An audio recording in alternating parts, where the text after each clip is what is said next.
Bismillahirrahmanirrahim. Kita sekarang akan membahas mengenai penapisan spasial.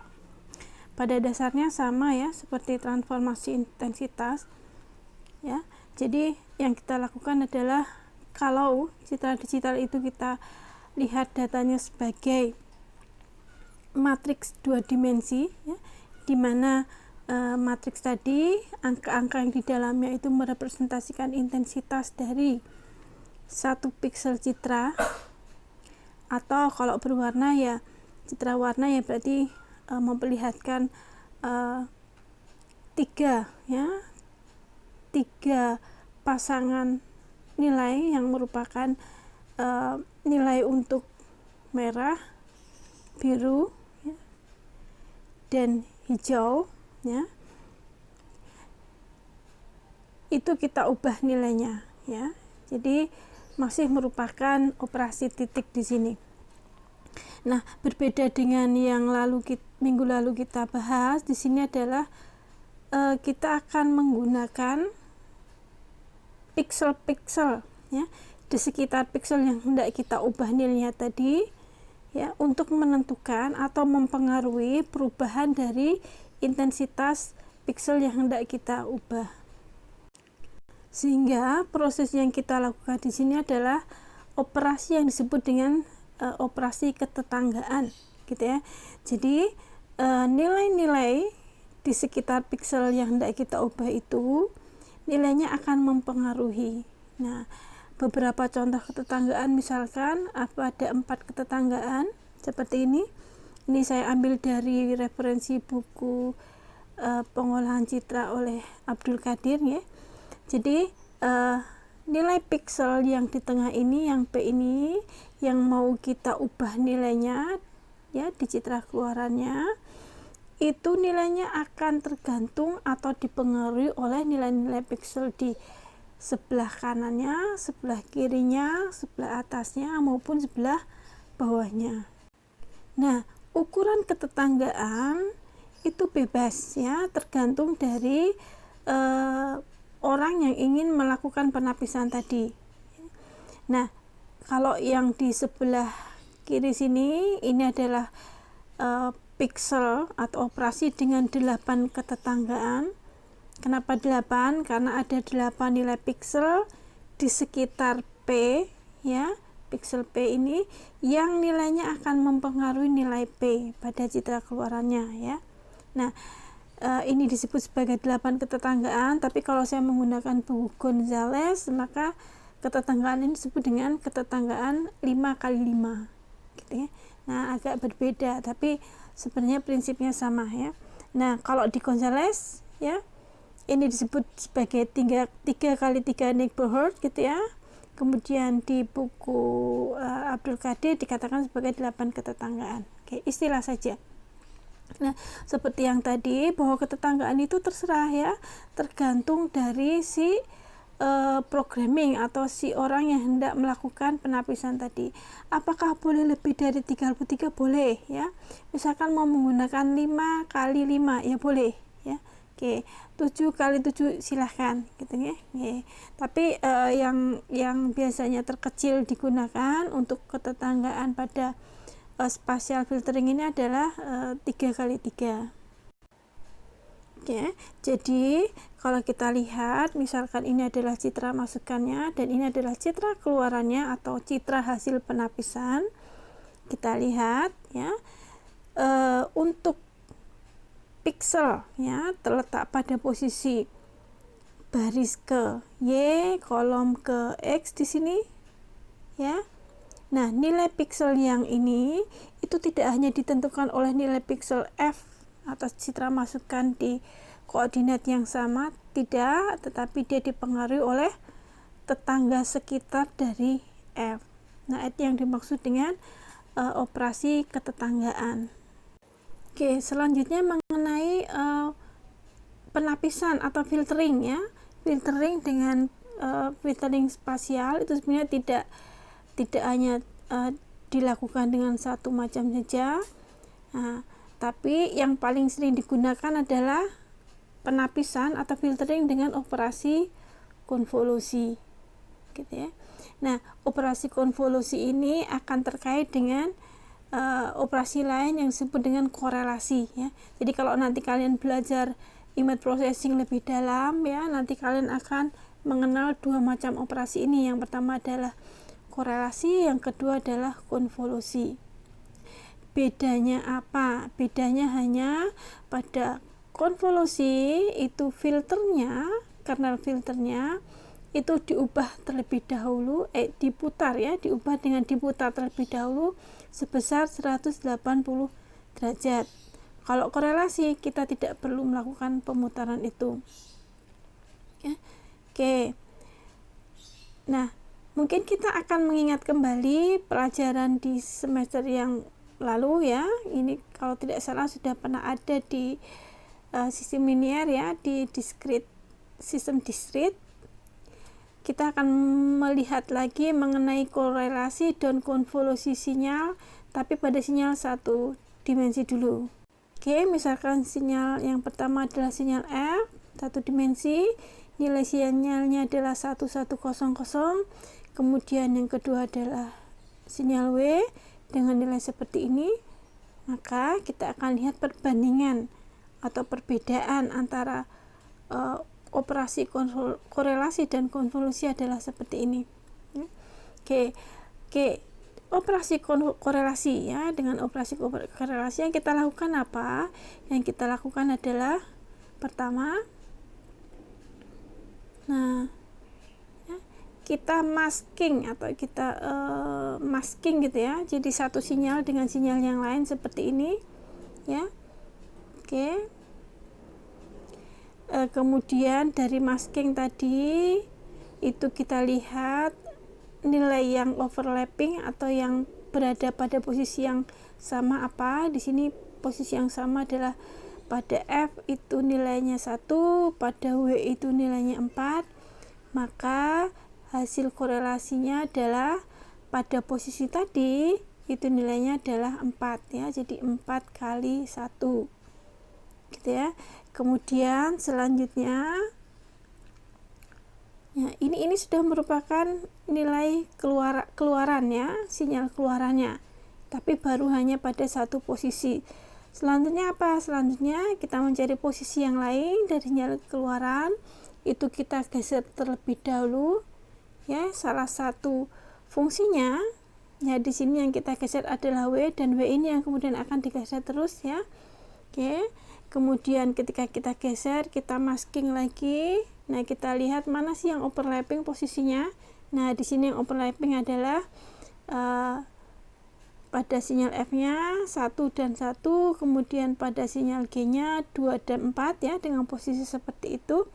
Sehingga nilai korelasi pada posisi tadi itu adalah 2 kali 1, ini 2 kali 1 ya, ditambah 4 kali 1 atau 1 kali 4 sama dengan 6. Oke. Demikian seterusnya ya. Jadi kita geser, kemudian kita kalikan, kita geser, kita kalikan, kita geser, kita kalikan sampai pergeseran yang terakhir ini ya. Pergeseran yang terakhir di mana hanya satu nilai di Y dan satu nilai di W yang overlap ya, yang berada pada posisi yang sama, itu kita kalikan. Nah, ini merupakan nilai keluaran pada posisi yang paling akhir. Oke. Ini adalah operasi korelasi. Nah, untuk operasi konvolusi itu mirip ya, mirip, hanya saja kita melakukan pemutaran dulu ya, sinyal W 180 derajat gitu ya, atau urutannya kita putar. Oke, urutannya kita putar ya.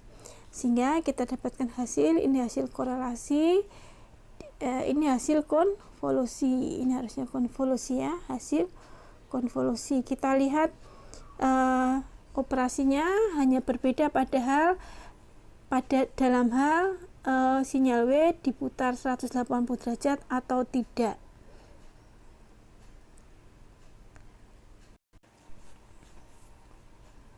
Nah, dalam sinyal citra, kita tahu bahwa citra adalah sinyal diskrit 2 dimensi, maka yang kita lakukan itu sama ya. Pertama, kita akan mempunyai satu satu kernel ya, atau satu potong citra gitu ya, ukurannya boleh 3x3, 5x5, 7x7 dan seterusnya. Dan ini sering disebut sebagai kernel citra atau kernel dari filter ya, kernel filter. Jadi kita mau menggunakan filter ukuran berapa nih? Ukuran 3x3. Nah, ini contohnya ya. Jadi saya akan mempunyai satu citra kecil berukuran 3x3 ya. Oke.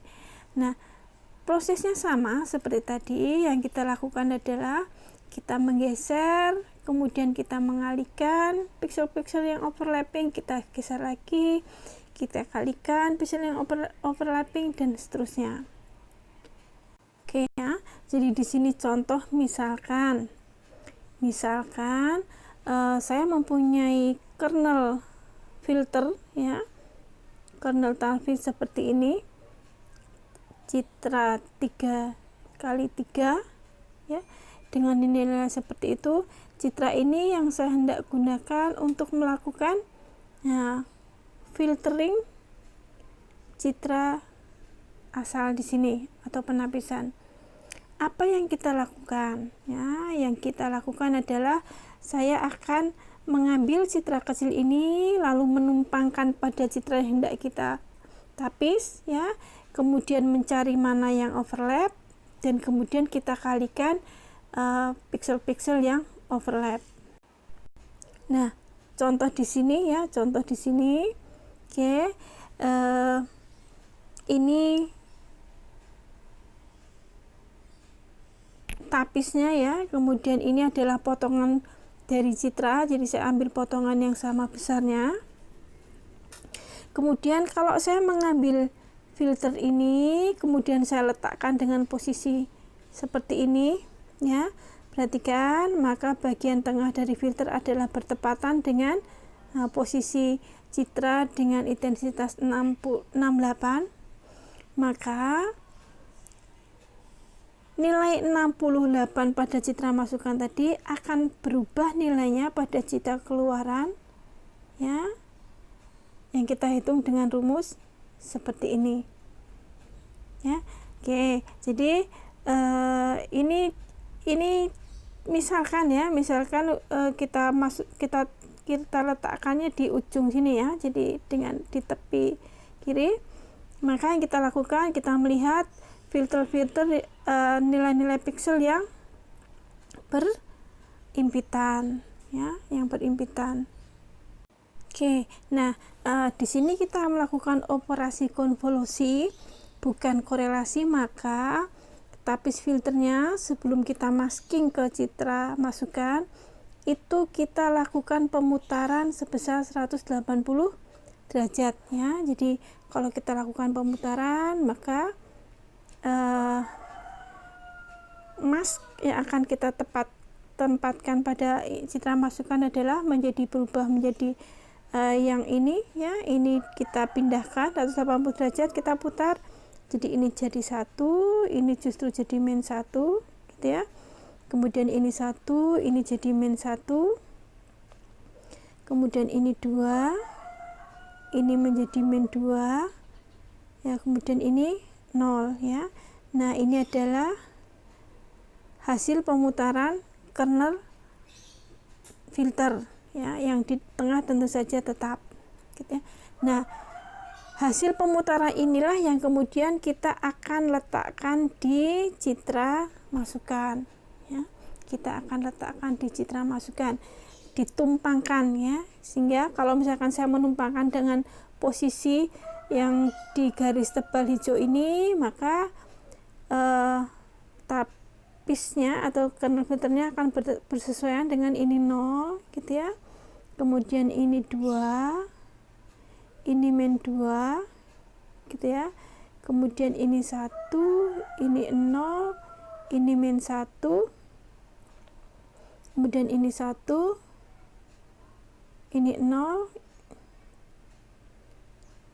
oke, dan ini -1. Nah, piksel-piksel yang overlapping ini yang kemudian kita kalikan dan hasilnya kita jumlahkan. Ya, jadi prosesnya kalau ini kita kernel filternya itu kita letakkan dengan posisi seperti ini, maka saya akan mendapatkan perubahan nilai piksel citra masukan yang di tengah ini ya menjadi ini. Pengubahannya bagaimana? Nilainya dapat dari mana? Nilainya adalah didapatkan dari ya saya mengalihkan piksel-piksel yang bersesuaian di kernel filter tadi dengan nilai di citra masukan. Jadi ini 1 saya kalikan 65 ya. Kemudian ini 0 saya kalikan dengan 50. -1 saya kalikan dengan 55 ya. Kemudian 2 saya kalikan dengan 78 ya. 1 saya kalikan dengan 60 ya. Ini 0 saya kalikan dengan 60 dan seterusnya ya. Jadi seluruh piksel yang berimpitan itu kita kalikan, jadi ada 9 kali perkalian gitu ya, yang kemudian hasilnya kita jumlahkan. Nah, hasil penjumlahan inilah merupakan nilai piksel pada posisi ya yang posisinya terletak di tengah filter tadi ya, nilainya ketika di citra keluaran gitu ya. Jadi lalu bagaimana dengan nilai piksel yang di sebelah kanan posisi di citra keluaran yang di sini ya. Nah, yang kita lakukan ya saya menggeser lagi kernel filter sedemikian rupa sehingga posisi tengah filter itu ada di sini. Nah, ini untuk mendapatkan nilai ini ya. Perubahan dari 60 itu menjadi berapa intensitasnya? Nah, kita gunakan proses seperti itu ya, digeser lalu dikalikan lalu dijumlahkan. Lalu kalau ada pertanyaan, lalu bagaimana dengan piksel di ujung kiri citra masukan ya, di ujung kanan citra masukan ini ya, ini citra keluaran ya, di ujung kiri citra masukan ini jadi berapa ini nilainya dan apa yang kita lakukan? Nah, yang kita lakukan adalah kita meletakkan kernel filter lagi tadi ya, dengan posisi pusat filter ada di ujung sini ya. Oke ya, jadi untuk ujung kiri atas dari citra keluaran kita peroleh dengan meletakkan filter seperti ini ya, sama, kemudian kita kalikan piksel yang berimpit, kita jumlahkan dan hasilnya adalah nilai piksel di citra keluaran. Nah, ini bagaimana kalau tidak ada citra di bawahnya ya, karena ini udah ujungnya, kita namanya istilahnya sering dikatakan sebagai zero padding ya, jadi kita tambahkan aja angka 0 di situ gitu ya. Oke, sehingga berapapun dikalikan 0 ya, sehingga yang menjadi nilai kemudian akhirnya hanya memang yang berimpit. Demikian seterusnya sampai seluruh piksel pada citra masukan ini dikenai oleh pusat dari kernel filter ya, pusat dari kernel filter. Ingat ya, kalau operasinya adalah konvolusi seperti ini, yang kita tempelkan tadi ya, yang kita tempel kemudian jalan geserkan tadi, itu ini harus diputar lebih dahulu 180 derajat. Kecuali kalau misalkan bukan operasi konvolusi tapi korelasi, nah itu tidak perlu kita putar. Umumnya kernel filter itu simetris ya, sehingga tidak perlu kita putar karena kita memang buat simetris ya. Kecuali memang ada keperluan tertentu, misalkan untuk deteksi tepi, untuk deteksi bentuk garis tertentu, itu mungkin tidak simetri. Oke, nah sekarang kita perlu sedikit tahu mengenai yang disebut dengan besaran frekuensi pada citra digital. Nanti kita akan tahu, oh citra ini citra frekuensi tinggi atau citra ini citra frekuensi rendah.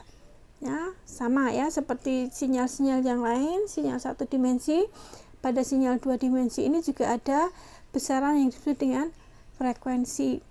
Frekuensi itu adalah rate of change ya, atau kecepatan perubahan. Sehingga suatu citra yang frekuensi tinggi itu akan mempunyai kecepatan perubahan yang tinggi ya. Karena citra adalah sinyal 2 dimensi di mana nilainya adalah nilai intensitas, maka citra-citra dengan frekuensi tinggi itu akan mempunyai nilai intensitas yang berubah secara cepat ya. Jadi dari satu piksel ke piksel yang lain itu nilainya berubah secara cepat. Oke, sehingga pada kiri ini adalah citra frekuensi rendah. Ya, karena apa ya? Karena perubahannya juga cuma sekali di tengah ini ya. Ya, jadi sedangkan citra yang sebelah kanannya adalah citra dengan frekuensi tinggi yang kalau kita lihat grafiknya ya, jika kita berjalan dari kiri ke kanan gitu ya. Nah, atau dari atas ke bawah. Nah, kita akan melihat adanya perubahan intensitas dari satu jarak ke jarak yang lainnya yang lebih cepat dibanding yang sebelah kiri. Ya, kalau yang sebelah kiri ini kan hanya sekali saja dia berubah intensitas. Oke ya, jadi dengan mudah kita katakan bahwa misalkan saya punya citra langit yang tak berawan biru gitu ya, berawan hanya sedikit saja, maka kita bisa katakan itu adalah citra dengan frekuensi rendah. Kemudian kalau kita punya foto gitu ya, demonstrasi gitu ya, orang demo yang dengan baju bermacam-macam, dengan tinggi bermacam-macam ya, kerumunan orang, nah itu adalah citra dengan frekuensi yang tinggi. Nah itu bedanya frekuensi rendah dan tinggi pada citra.